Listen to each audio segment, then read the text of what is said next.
This is Sonny Lopez from War Game Products. I'm bringing you the Karnivor, our brand new flagship marker. A lot of people have been talking about this. A lot of people want to know what it's all about. Can tell you some of the features, and you guys got to check one of these things out for yourself. One of the main things people notice right off the back is the ICS system. It's called an internal cocking system. All of the cockers, you know, has got the cocking rod in the back. It's exposed. What we did is actually Jeff Orr's design.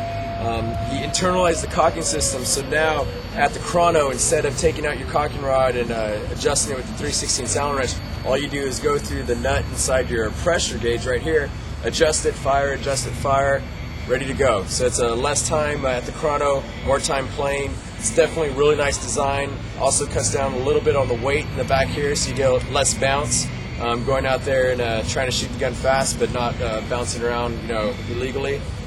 A couple other features you'll notice is the matte anodizing and the polished anodizing. You'll see part of the gun is matte, part of the gun is polished. It's a new process. We introduced it on the Nightcast late last year, and now we have it on the Karnivor, and people love it. Hopefully you guys like it when you see it. Another nice feature is the ergonomically correct front block. If you just look at your wrist, honestly, your wrist is like this, just like any other handle on a firearm or on a paintball gun. We decided to put that on the paintball gun on the VF Tactical you guys all know about. Everybody liked it, so now we incorporated it into our tournament gun.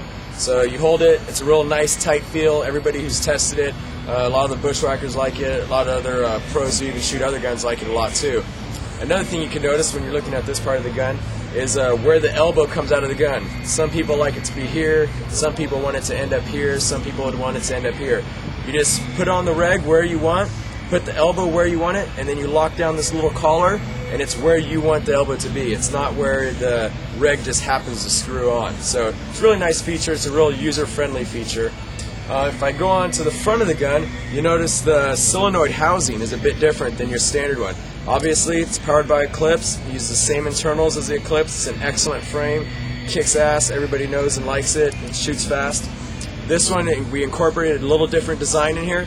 It makes a real nice seal.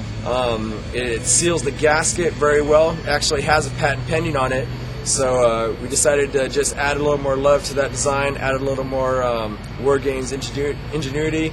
Jeff Orr and Cole Krebs worked on that quite a bit, and what they came out with is really nice. We really like it a lot. If I spin the gun around, you'll see your good old STO RAM, still the best RAM in the business. We added some War Games TRVs, the turbo relief valves. They're made out of aluminum, so they're lighter than the brass ones. They match anodize your gun. You got the little W's on there, show your love for War Games. And you guys all know, they make your gun a lot faster. You also got the Tickler reg, same design as before. We changed the front end cap, made it a little longer. It's a good design, it's a good reg. You got the aluminum pump rod, match anodized to your gun, a little lighter. Everybody's been asking for that. Finally came through and did it for everybody. As you come down to the gun, you'll notice this stainless steel bar that actually covers the rubber tube that comes out of your solenoid manifold housing. So if you get shot there, it's not going to shred the rubber or do anything to it. Looks nice too, gives it a little race car feel to it, like a header or an exhaust. Moving on to the trigger, you'll see we lightened the trigger quite a bit. Jeff tried to make it as light as possible.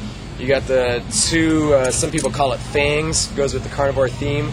And it just lets you bounce the trigger all over the place, lets you fan it as much as you want. And about a couple of the last things about the gun is you don't really need a beaver tail anymore because you don't have the cocking rod. So we just added a little snatch grip off the back, looks like a little tail.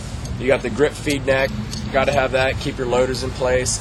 And to finish off the gun, you got the new STO caner kit. We lengthened the back ends so they're really easy to get off from your front block. We also put, I don't know if you can see it on the video, but it says 689, so you could actually see what back end you have on your gun without taking it off, and that's a really nice feature. You got a 16-inch barrel, you got an integrated dovetail frame on the bottom of the Warblade frame that comes stock, and it's really ready to go. Out of the box, you get an ASA on it. Out of the box, you get the stainless steel hose. As with any War Game guns in 2004, they all come with bottom lines. They all come with the stainless steel hose, so your guns are ready to go. Visit war.com, visit WGPchat.com, and you'll find out more information. Oh.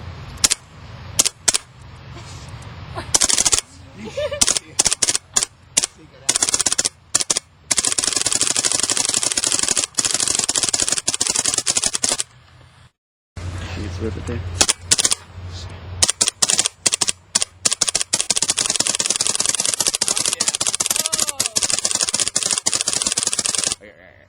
I found it.